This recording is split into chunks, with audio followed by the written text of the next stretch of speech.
ఇప్పుడు కశ్మీర్లో అసెంబ్లీ అవసరం ఉందా? పర్మనెంట్ గా కేంద్రపాలిత ప్రాంతం చేస్తే వచ్చే నష్టం ఏంటి? ఇప్పుడు మనకు అండమాన్ నికోబార్ దీవులు, దాద్రా నగర్ హవేలీ, లక్షద్వీప్ ఇవన్నీ కేంద్రపాలిత ప్రాంతాలు ఉన్నాయి. అంటే ఏంటవుతుందంటే ఒక రాష్ట్రాన్ని మనం దాన్ని కేంద్రపాలిత ప్రాంతంగా ప్రకటించాం. కేంద్రపాలిత ప్రాంతంగా ప్రకటించిన తరువాత అక్కడ ఎన్నికలు జరగాలి. ఆ తర్వాత వచ్చేసి అక్కడ అసెంబ్లీలు ఉండాలి. ఈవెన్ మీరు పాండిచ్చేరి అక్కడ తీసుకున్నా కూడా అది కేంద్రపాలిత అసెంబ్లీ ఉంటది. అసెంబ్లీ లేని కేంద్రపాలిత ప్రాంతాలు నేను చెప్పాను. అండమాన్ నికోబార్ దీవులు, చాలా చిన్న చిన్న ప్రాంతాలు, లక్షద్వీప్, ఇవన్నీ చాలా చిన్న ప్రాంతాలు. అంటే ఇక్కడ ఇవన్నీ కూడా టూరిజం ప్లేసెస్ గానీ బేసిక్ గా Jammu and Kashmir is a very important state.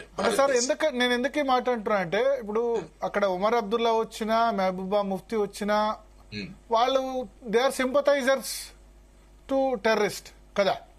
అంత హార్డ్ స్టాండ్స్ ఏం ఉండదు వాళ్ళకు కదా.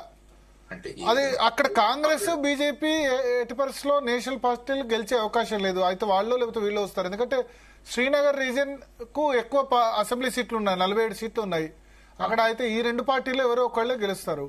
సో వాళ్ళు సాఫ్ట్ స్టాండ్. ఇప్పుడు ఏమంటారంటే ఆర్టికల్ 370 రద్దు తర్వాత అతిపెద్ద దాడి కదా, టూరిస్టుల మీద జరిగిన అతిపెద్ద దాడి. సో లోకల్ గవర్నమెంట్ వచ్చిన తర్వాత ఎంతో కొంత ఇన్ఫ్లుయెన్స్ ఉంటుంది పోలీస్ మీదనో, లోకల్ పోలీస్ మీదనో. ఎంత లెఫ్టినెంట్ గవర్నర్ వాళ్ళ చేతిలో అధికారాలు ఉన్నా టూరిస్ట్ దాని మీద ఉంటుంది కదా. సో అటువంటిది ఉన్నప్పుడు ఎన్నికలు ఈ 4 ఏళ్లు బాగానే ఉంది. ఎప్పుడైతే మొన్న ఎన్నికలు పెట్టి ఉమర్ అబ్దుల్లా వచ్చిన తర్వాత ఈ సిచ్యువేషన్ వచ్చింది కదా. అందుకని మనం ఆ విధంగా చేస్తే బాగుండదా అసెంబ్లీ లేకుండా ఈ సిచ్యువేషన్ అయ్యేంత వరకు? ఎందుకంటే ఈ 4 ఏళ్లు కేంద్రపాలిత ప్రాంతమే ఎన్నికలు పెట్టలేదు. సో ఒక 10 సంవత్సరాలు 15 సంవత్సరాలు సిచ్యువేషన్ మెరుగైనంత వరకు దాని అసెంబ్లీ ఎన్నికలు పెట్టకుండా అసెంబ్లీ రద్దు చేస్తే నష్టమా?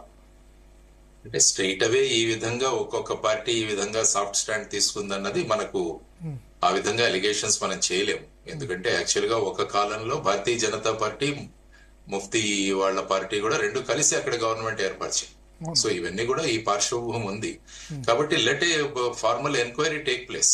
అక్కడ ఎంక్వైరీ జరిగి అక్కడ సెక్యూరిటీ ల్యాబ్సెస్ ఏమైతే ఉన్నాయి అవి ఫైనల్ గా తెలియజేస్తారు. అక్కడ ఎంక్వైరీలో ఏదైతే తేలుతుందో దాన్ని బట్టి మనం ఫైనల్ గా we can come to A conclusion. So it will be too early to come to A conclusion అసలు ఏం జరిగింది అన్న దాని గురించి. వాళ్ళు చెప్పిందైతే మటుకు అక్కడ సెక్యూరిటీ ఫోర్సెస్ ఏవి ఆ ప్రాంతంలో, ఆ బైసరాన్ అన్న ప్రాంతంలో సెక్యూరిటీ ఫోర్సెస్ డిప్లాయ్మెంటే లేదు అన్నది టూరిస్టులు చెప్పిన వార్త. So let us wait for the report అండి.